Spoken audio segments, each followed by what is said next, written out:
Bien, buenas tardes, hermanos.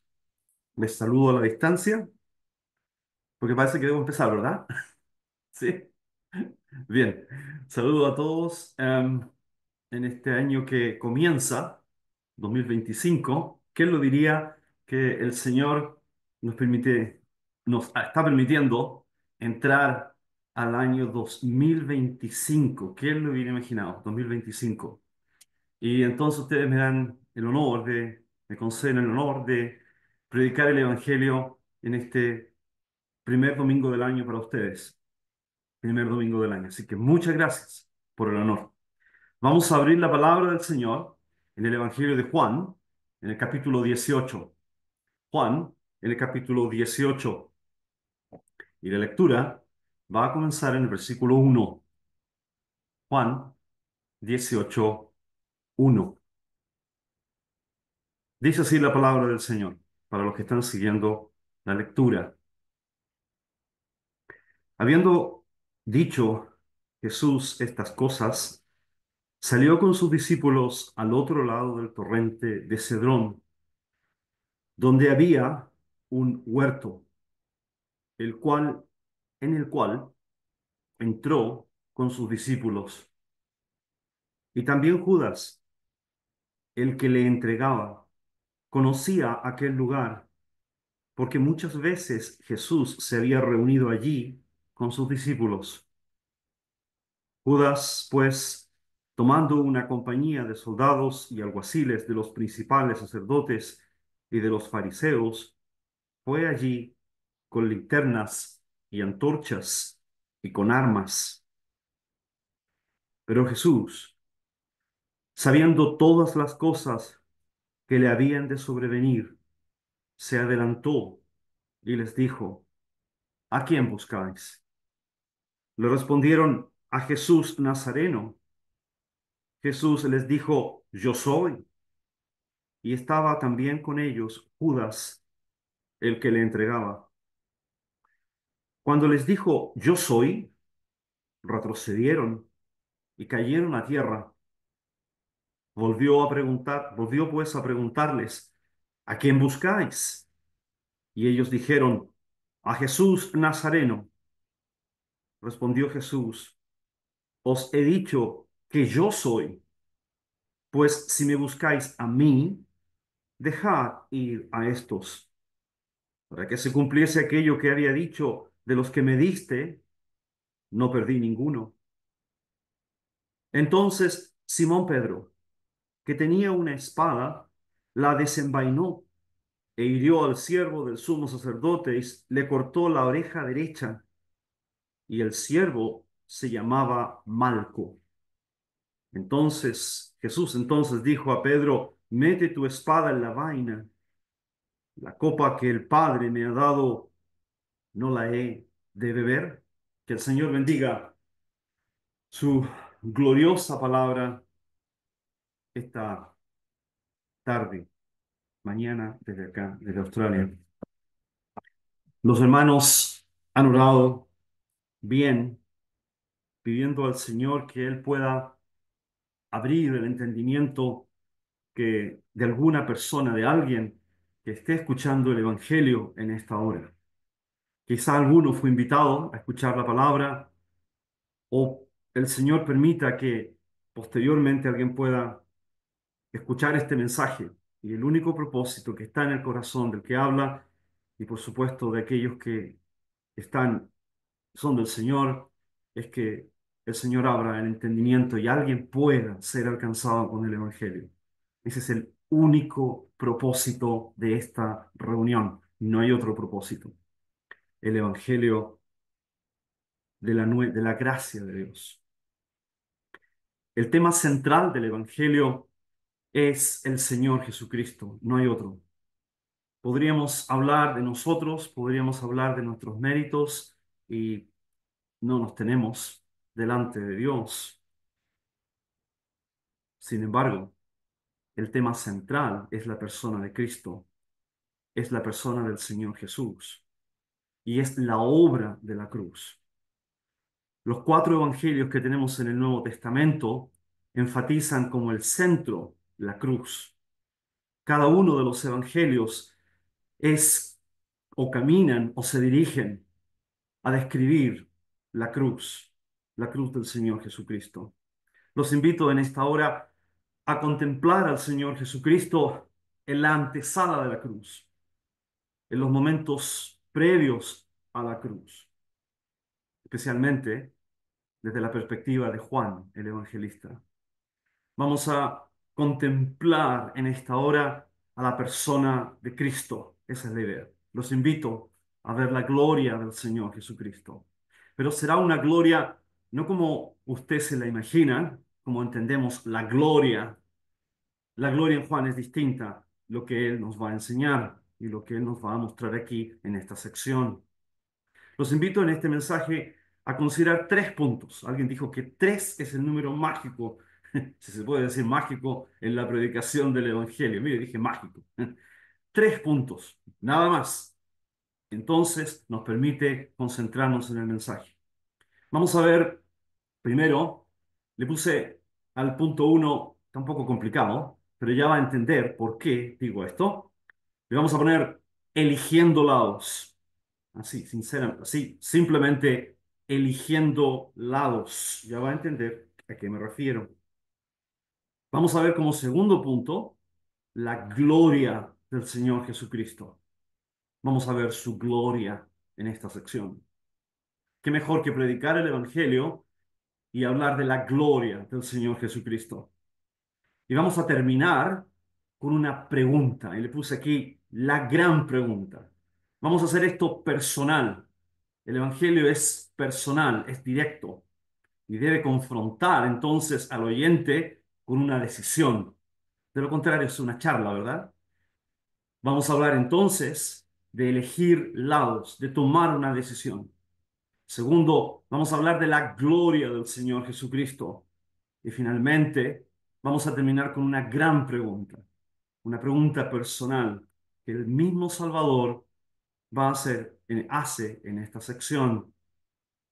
Comencemos entonces con eligiendo lados. Vamos al versículo 1 de este capítulo 18. Ahora, esta división es solo para los efectos de este mensaje. Probablemente usted buscará y encontrará más puntos en su estudio personal de esta sección. El contexto.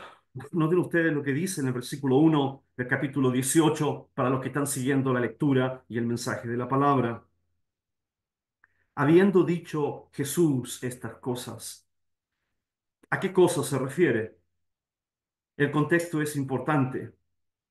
El Señor Jesucristo ha estado horas con sus discípulos.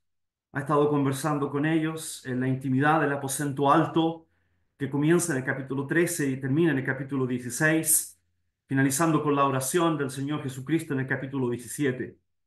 Los ha estado consolando, los ha estado animando, aun cuando les ha dicho que los ha de dejar, que ha de partir para estar con el Padre. Dice el Señor que eso les ha traído dolor, tienen gran dolor, porque aquel que ha estado con ellos por más de 3 años les ha de dejar pronto y les ha de dejar vía la cruz, vía la muerte de la cruz.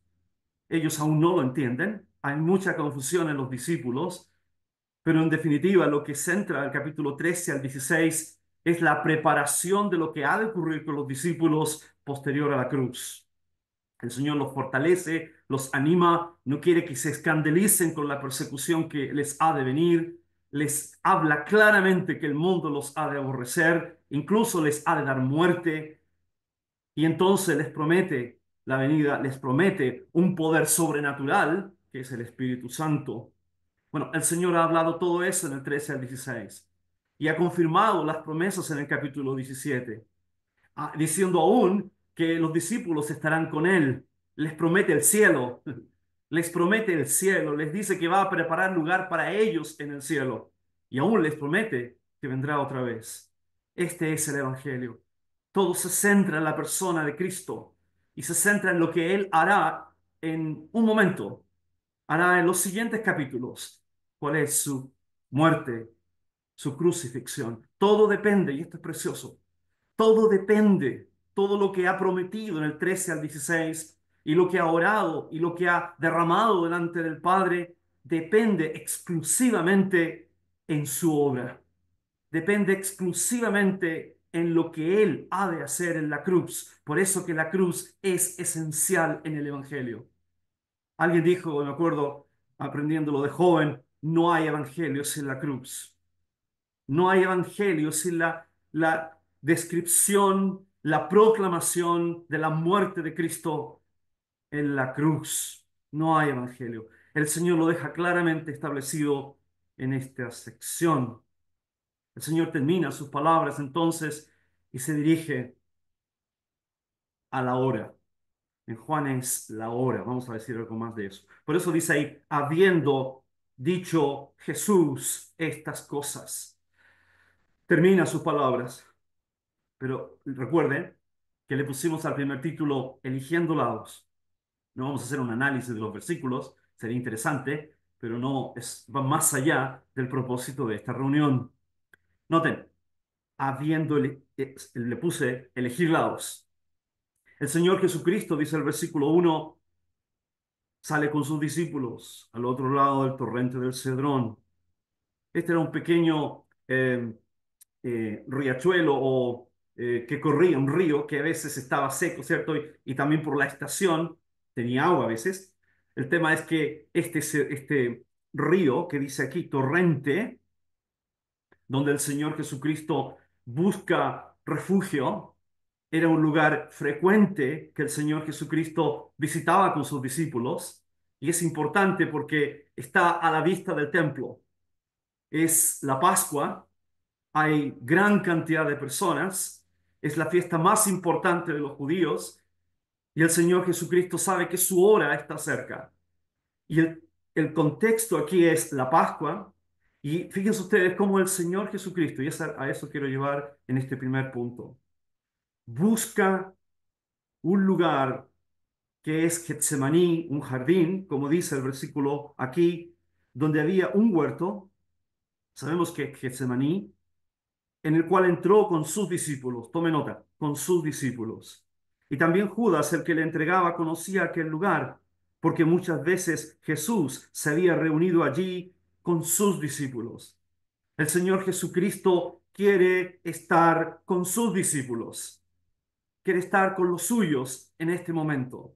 Y Juan lo enfatiza para nosotros.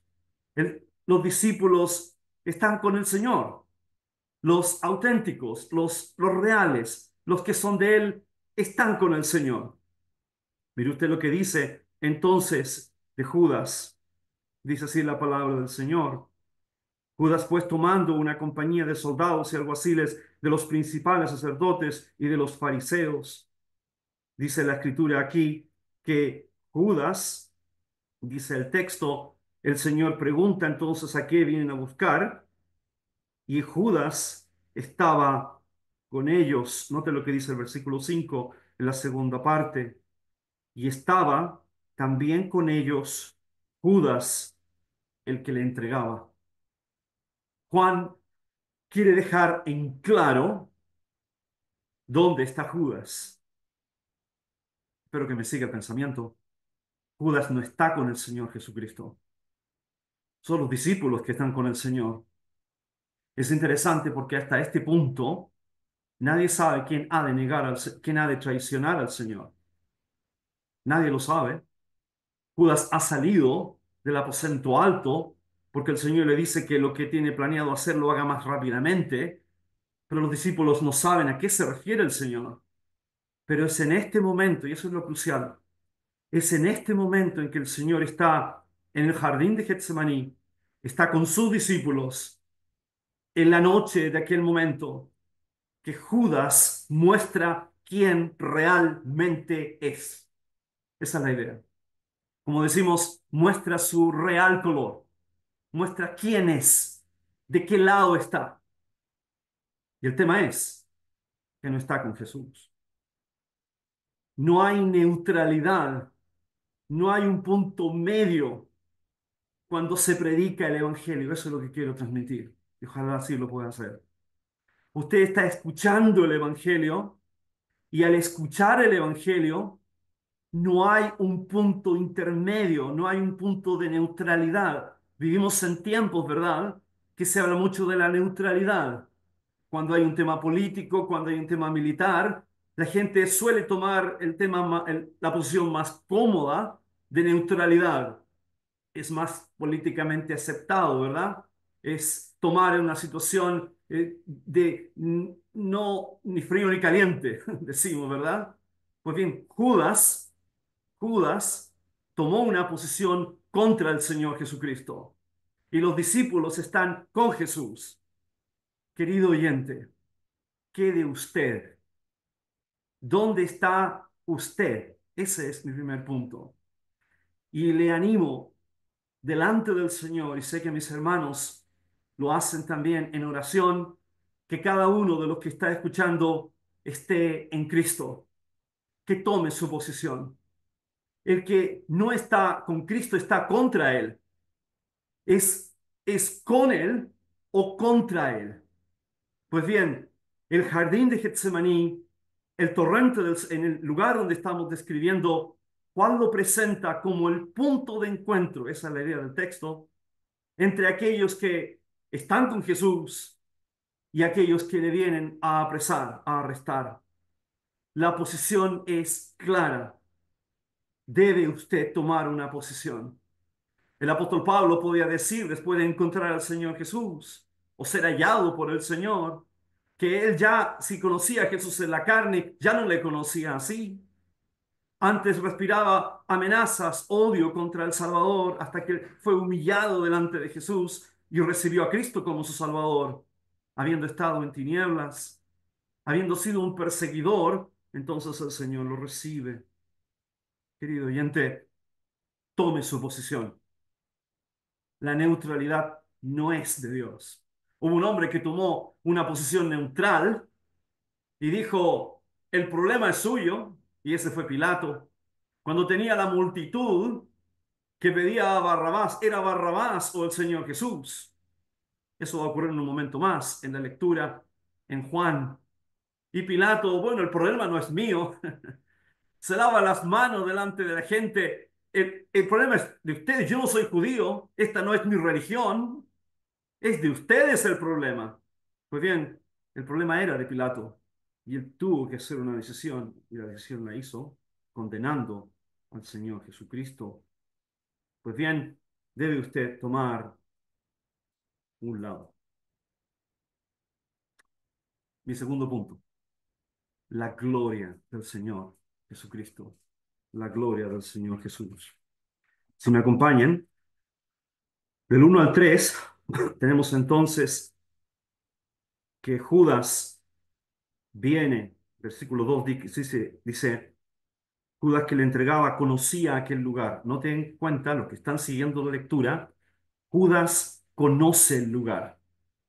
Sí, porque Judas había estado con el Señor, ¿verdad? Lo había seguido, era contado como uno de los discípulos, pero en realidad no era del Señor. No era del Señor. Seguía al Señor, estaba con ellos, pero no era del Señor. Y el Señor sabía. Pero él conocía, guarde en su mente esa palabra, él conocía el lugar. Entonces, dice que él toma, el versículo 3 una compañía de soldados y alguaciles. Probablemente algunos dicen que el número más grande que puede ser de personas que vinieron pudo ser 600. Hay un poquito de problema con el número, o lo menos 200 quizá. La Torre Antonia, los que saben, los que han estudiado la palabra, sabrán, la Torre Antonia estaba a la vista de donde está el Señor en este momento. El templo estaba ahí en total vista de lo que estaba ocurriendo en este momento en el jardín de Getsemaní. El templo era el lugar central de la Pascua, el punto central. Los romanos habían construido esta torre alta, ¿verdad? La Torre Antonia, para poder tener la visibilidad de lo que estaba ocurriendo en el templo, en el área del templo, porque recuerden ustedes que los judíos estaban en este momento bajo el poder del Imperio Romano. Cualquier revuelta que hubiera, cualquier amotinamiento, los romanos intervenían inmediatamente. Por lo tanto, necesitaban esa visión periférica, por así decirlo, de lo que estaba ocurriendo en el atrio, en el patio del templo. Los que han estudiado la palabra sabrán que eso ocurrió cuando Pablo estuvo allí. Pablo va a estar en unos años después que el Lucas lo va a narrar en los Hechos de los Apóstoles, pero eso es otro tema. Pues bien, los romanos, quizá la banda, ¿cierto? O el grupo de los que son enviados por los religiosos al mando bajo el liderazgo de Judas, vienen esa noche a apresar al Señor Jesucristo. Y dice el texto, Juan nos quiere decir que vienen con linternas, con antorchas, con armas. Estaban preparados, usted lo sabe bien y lo ha leído, estaban preparados para todo. Esa es la idea. El Señor Jesús tenía la imagen, o quizá, por supuesto, los religiosos querían presentar la imagen de un terrorista, de alguien que alborota a la nación, ¿recuerdan? Ese es el cargo que le van a presentar a Pilato, un hombre que alborota a la nación, un hombre que trae disturbio, un terrorista, diríamos hoy. Por lo tanto, con linterchas, con linternas, antorchas, armas, listos para cualquier cosa que pudiese ocurrir en ese momento. Algunos dicen, y ahí, por supuesto, usted también lo sabe, si está familiarizado con el estudio de la palabra, dice que venían con linternas, porque el contexto, esto es interesante. Recuerden que el jardín de Getsemaní hay olivos, y podría ser que esta banda que venía a buscar al Señor, que venía a arrestar al Señor, pensaban que el Señor quizás se podría esconder entre los olivos, huir, sabiendo que venían entonces a apresarle. ¿Lo haría? ¿Presentaría resistencia? Eso sería lo lógico, ¿verdad? Y lo enfatizo por un objetivo, ya lo sabrán. Lo natural era presentar resistencia. Ahí estaban los 12, los 11, para defender al Señor. Pedro va a tener la espada, entre paréntesis, para poder hacer algo. Amaban tanto al Salvador que había que defenderlo. Quizás Pedro estaba dispuesto a todo por el Señor. Uno de ellos dijo, vamos a morir con él, ¿se acuerdan? Pues bien, el Señor hace algo totalmente diferente. Y aquí entró a la gloria del Señor Jesucristo.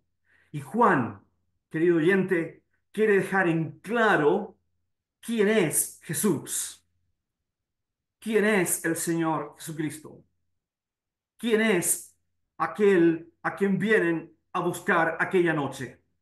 Y qué mejor que la Escritura. Note lo que dice el versículo 4. Pero Jesús, sabiendo todas las cosas que le habían de sobrevenir, se adelantó y dijo, ¿a quién buscáis? ¿Se acuerda que Judas conocía el lugar? Pues bien, había uno que conocía más que Judas. Es Dios, es el Señor Jesucristo.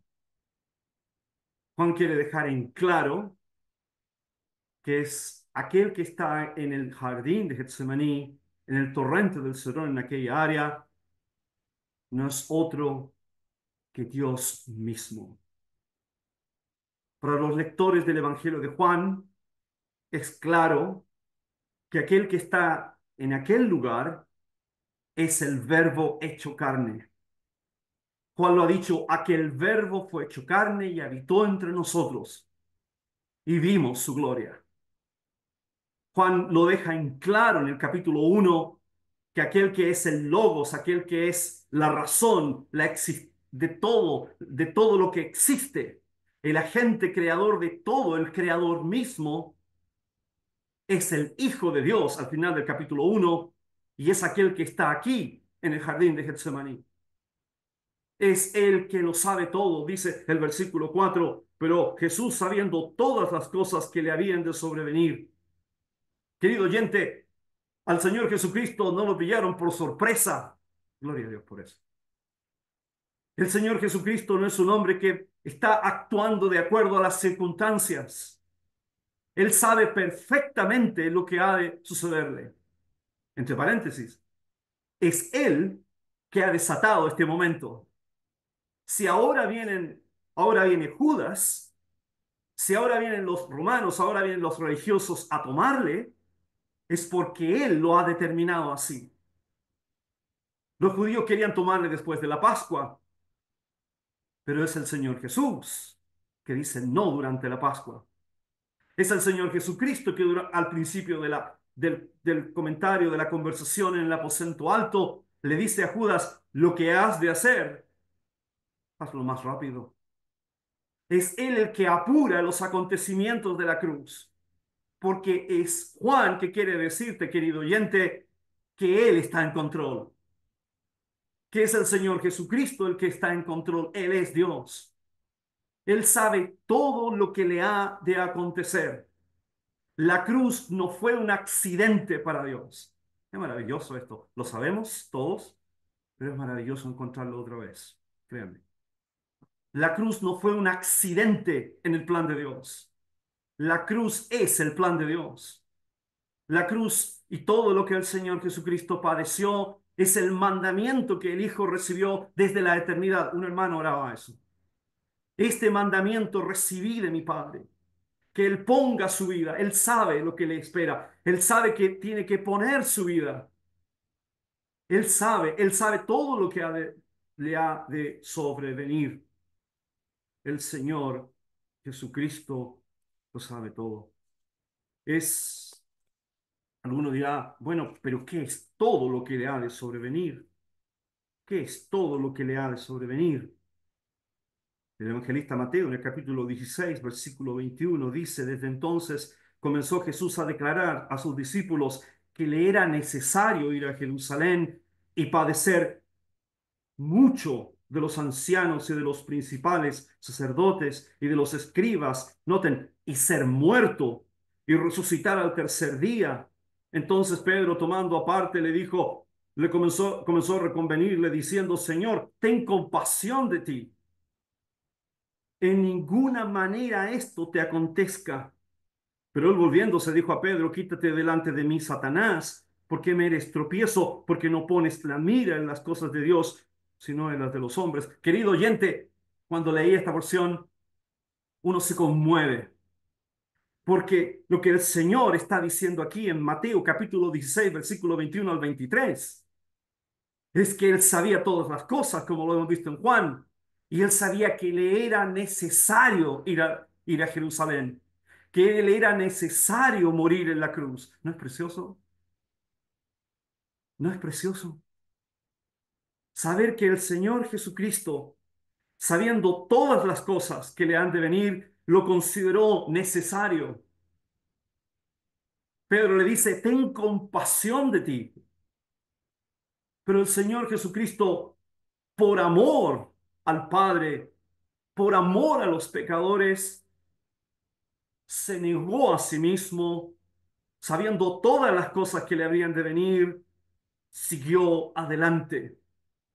Dice la palabra de Dios que le dice a sus discípulos, el Hijo del Hombre será entregado en mano de hombres, le matarán, mas al tercer día resucitará.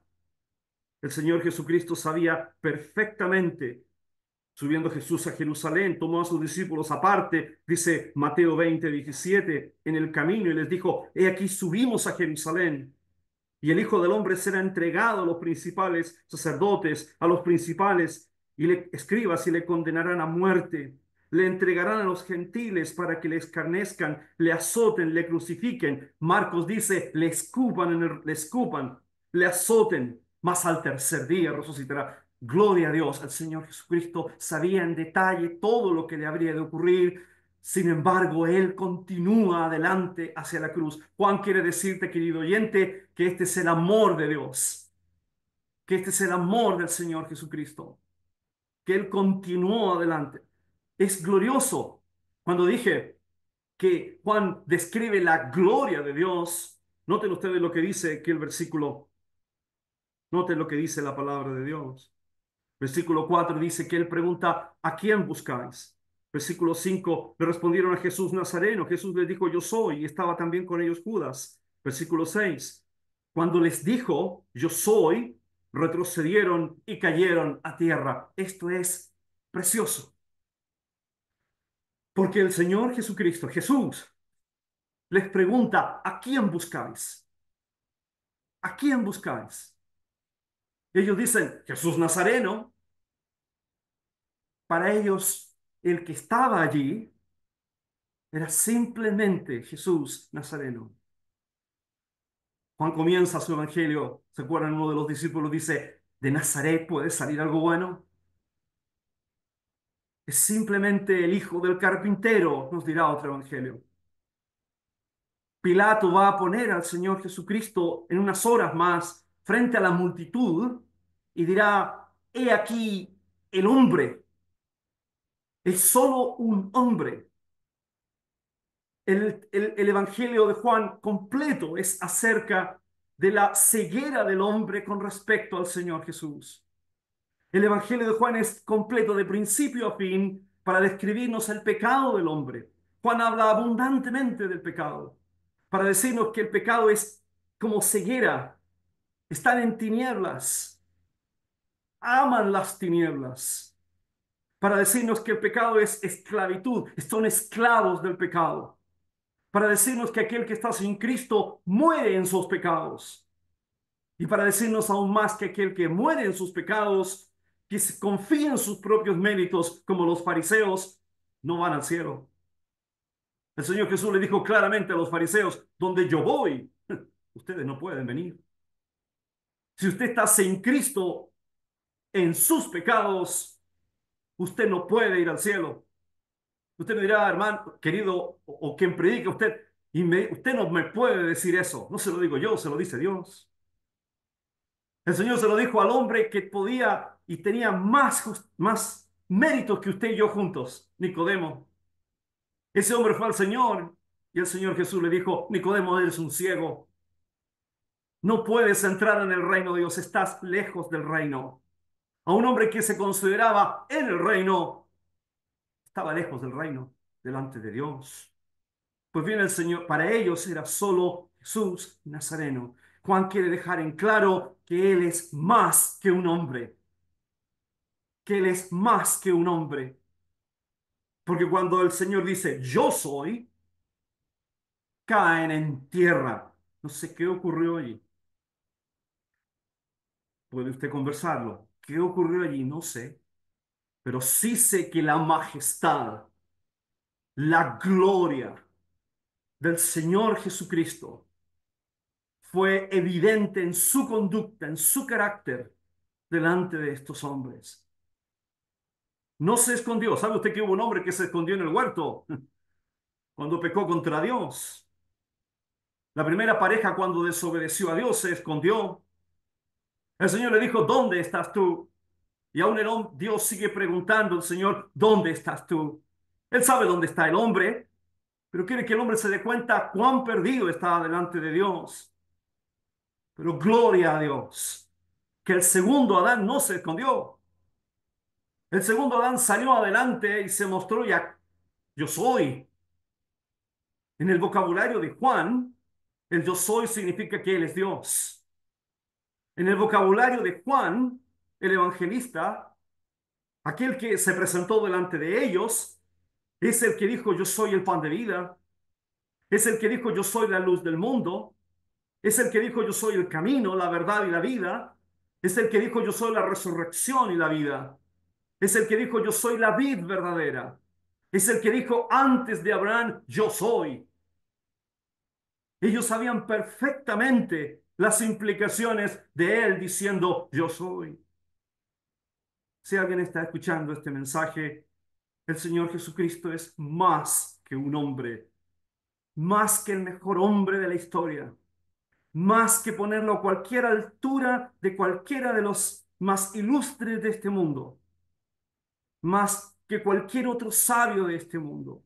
Es el Señor Jesús. Él es Dios en toda su gloria entre los hombres. ¿Cómo describirlo?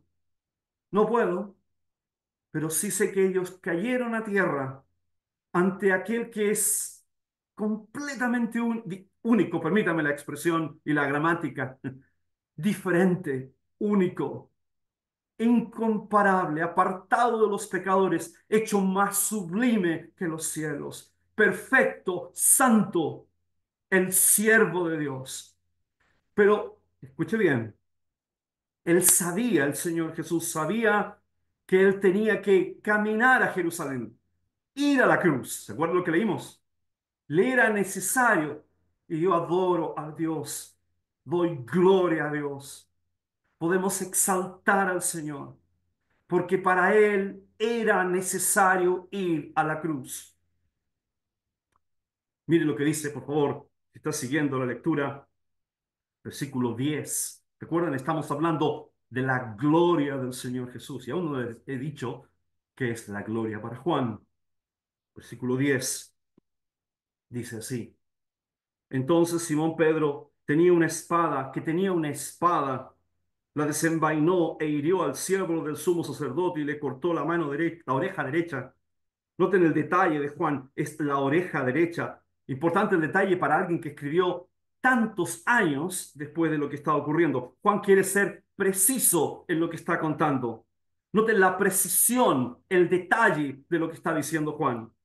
Y el siervo se llamaba Malco. No sabemos más de este Malco. Sabemos que era siervo del sumo sacerdote, nada más.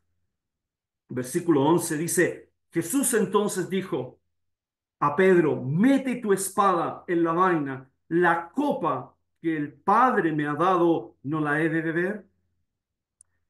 Pedro amaba al Señor Jesucristo.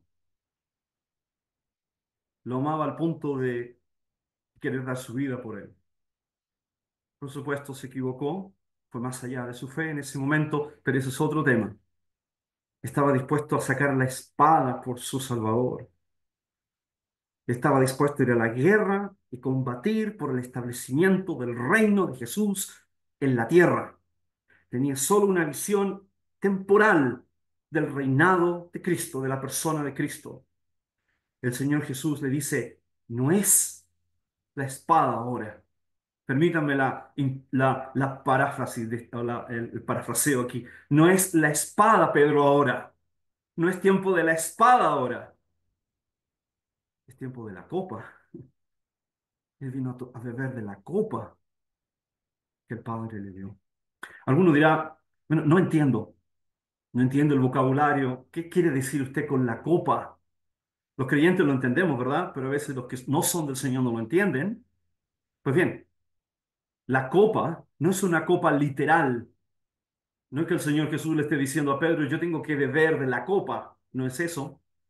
La copa es un símbolo, es una figura que el Señor Jesucristo le está diciendo a Pedro de lo que significa su muerte, de lo que significa que Él en su muerte ha de beber de la ira de Dios reservada para los pecadores.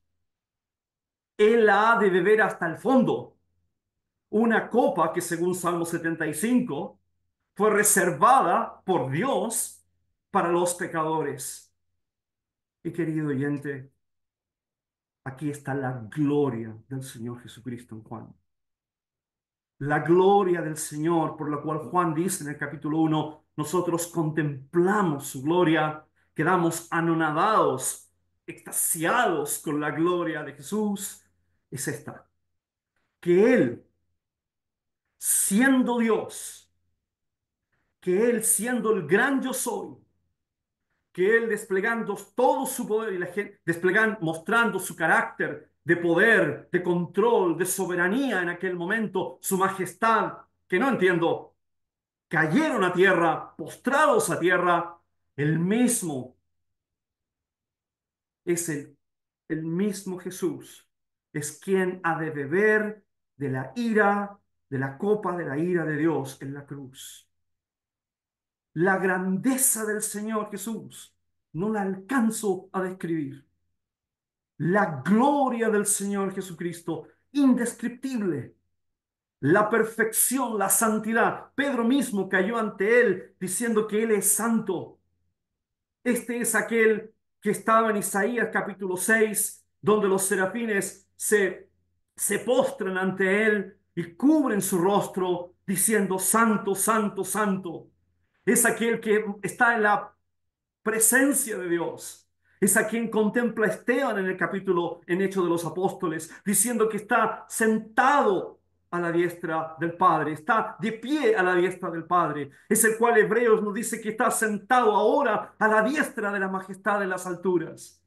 Es Él que se humilla a tal punto que toma de la copa que está reservada para los pecadores. ¿No es precioso? ¿No es glorioso? ¿No es precioso predicar el Evangelio? El hermano oraba, este es el Evangelio que cambia vidas, que transforma vidas. Decirle a los pecadores que Dios te ama tanto que envió a su Hijo para que Él bebiera de lo que tú has hecho contra Dios. Él se puso en tu lugar, derramó su sangre por ti, bebió de la copa de la ira de Dios por ti, para que tú no tengas que beber de esa copa. Pablo dice, ninguna condenación hay para los que están en Cristo. Lo sabemos y lo repetimos. No hay condenación, no hay copa de la ira que tomar para aquellos que confían en el Señor Jesucristo como su Salvador personal, para aquellos que le reciben como Salvador, porque Él vino no tan solo para que le recordemos en Belén, no tan solo para que un día al año estemos conmovidos con Navidad, ¿verdad? Es para, Él vino a morir. Le dijo a Pilato, para esto he venido yo, para esto he venido al mundo. Estando en la cruz, estando en la sombra de la cruz, el Señor vino a morir. Él vino a dar su vida en la cruz por ti, a representarme a mí delante de Dios y a tomar de aquella copa reservada para los pecadores, copa que yo no alcanzo a entender. ¿Cómo explicar? Solamente lo puedo decir, que Dios castigó a su Hijo por mis pecados, a su único, amado, perfecto, santo Hijo por nuestros pecados. Este es el Evangelio. El Señor Jesús, un Salvador vivo que se levantó de entre los muertos, es proclamado como Salvador. Y termino con la gran pregunta. ¿Te acuerdas que le dije? La gran pregunta. Para los que han seguido el mensaje, el punto uno fue tomando lados. Querido oyente, usted después de este mensaje tiene que tomar un lado, tiene que elegir. Judas, después de 3 años de estar con el Salvador, eligió su lado, eligió su camino. Juan dice, salió para seguir su camino. Y al principio, en el capítulo 13, dice que salió cuando era de noche, y era de noche. Judas sale a las tinieblas de afuera,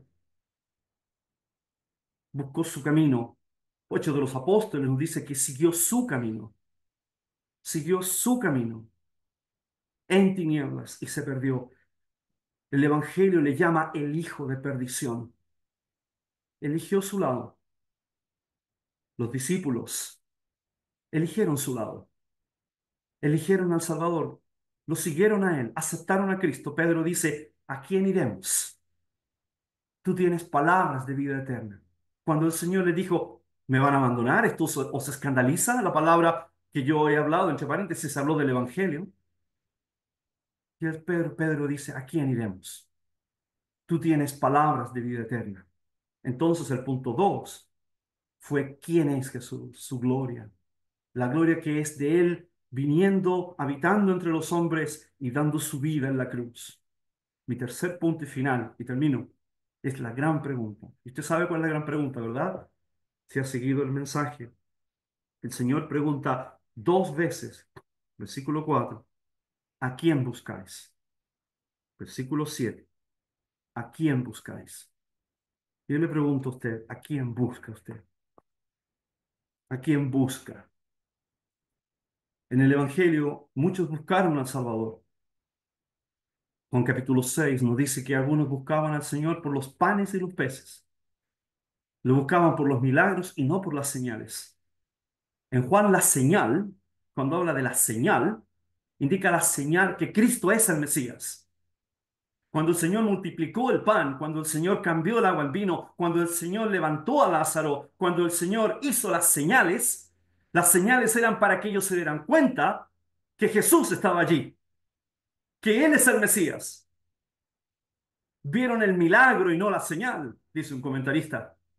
La señal era clara que el Señor Jesús es el Salvador, es el camino.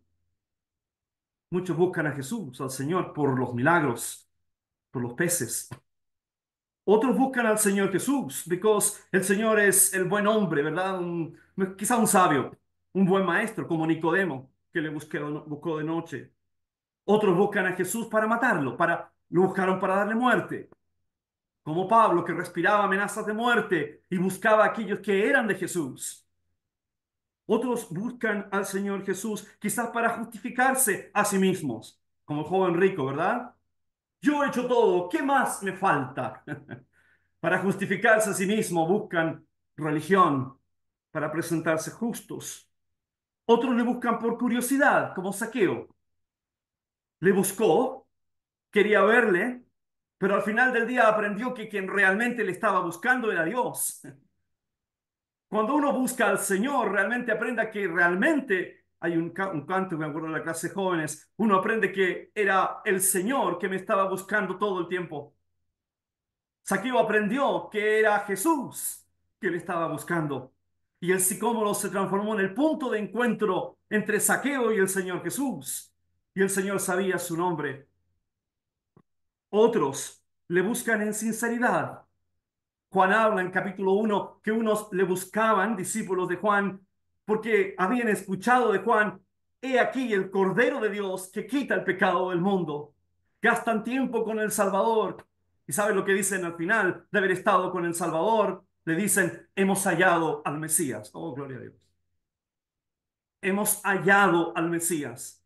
El Señor también les preguntó, ¿a quién buscáis?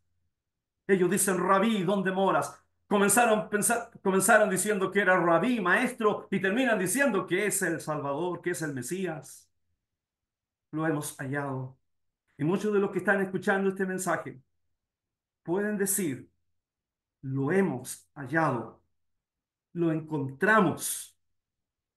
En estos días he estado leyendo algo de los reformadores del siglo XVI y uno de ellos dice acerca de encontrar a Dios, no es obra humana. El hombre, querido oyente, no puede encontrar a Dios. No podemos encontrar a Dios en nuestras capacidades. El encontrar a Cristo no es un descubrimiento humano. Alguien oraba muy bien y decía, es la obra del Espíritu de Dios. Juan puede decir que a todos los que le recibieron, a los que creen en su nombre, les dio potestad de ser llamados hijos de Dios, los cuales no son engendrados de sangre, de carne ni de voluntad de varón, sino de Dios. Es Dios el que hace la obra. Uno se da cuenta que es Dios que me está buscando. Por eso el Señor Jesús dice, al que a mí viene, no le echo fuera. Y antes dice, todo lo que el Padre me da vendrá a mí. Querido oyente, el que viene a Jesús, Él no le echa fuera. No le echa fuera. Él está cercano al corazón contrito y humillado. Juan termina su evangelio diciendo que una mujer buscó al Señor después de la resurrección porque le amaba. Raboni le dijo, María, ¿a quién buscáis? ¿A quién buscas? Buscaba al Señor. Al igual que los discípulos en el primer capítulo de Juan, se transforma en una pregunta fundamental en este evangelio. Y yo le pregunto a usted, después de haber escuchado este evangelio, esta predicación, ¿a quién busca? ¿Está buscando usted al Señor por las razones que ya hemos comentado? ¿O está buscándolo usted en sinceridad, en convicción de pecado? No como aquellos hombres que venían a tomarle y cayeron postrados y no entendieron que aquel que estaba allí es Jesús, el Hijo de Dios. Ahora usted sabe que Él es Dios. Usted sabe que Él es el que vino de la gloria de Dios para tomar, para beber en la cruz de la ira de Dios por mí, por puro amor, por pura gracia. ¿A quién busca usted? Que el Señor bendiga su palabra en esta hora. Que solo el Señor Jesucristo sea glorificado. Y podemos decir los que somos hijos de Dios, lo hemos hallado. Y aún más podemos decir, Él nos encontró, el Hijo del Hombre vino a buscar y a salvar lo que se había perdido. Él me encontró, fui hallado por el Maestro, fui hallado por el pastor, el buen pastor al verme, ¿se acuerdan? Perdido e infeliz, creo que dice así el himno. Él me halló, Él me mostró sus llagas, El Salvador me halló. Fui encontrado por el Señor. Qué precioso. Vamos ahora. Bendito Dios, Padre Celestial, te damos gracias por tu palabra en esta hora. Te damos gracias por la claridad del Evangelio, por la claridad de tu palabra, solo de tu palabra. Te damos gracias, Señor, como Juan presenta aquí al Señor Jesucristo, como le vemos en su determinación, en su decisión de ir a la cruz, de caminar, aún sabiendo todo lo que le habría de venir. Pero él le dice a Pedro, deja tu espada, la copa que el Padre me ha de dar, y eso es solemne, y eso no lo alcanzamos a entender. Es la copa que el Padre le dio.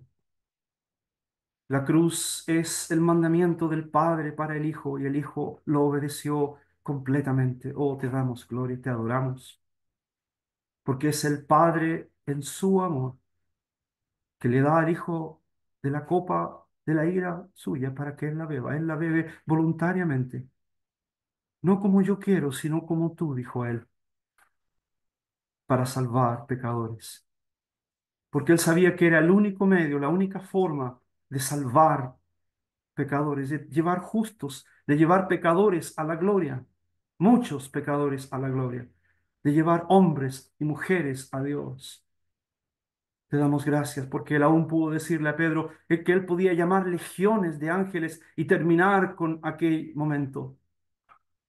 Pero no fueron los hombres que arrestaron al Señor, fue Él que se entregó, lo hemos visto hoy. Él se entregó voluntariamente. Padre, oh Dios, oramos en esta hora. Si hay alguien que pueda ser conmovido con el mensaje de la cruz, que alguien sea convicto de pecado y venir al Señor Jesucristo, que pueda ser hallado por el Salvador. Padre, oh Dios, oh nuestro Dios, obra en tu gracia. Dejamos esta reunión en tus manos, en Cristo Jesús. Amén.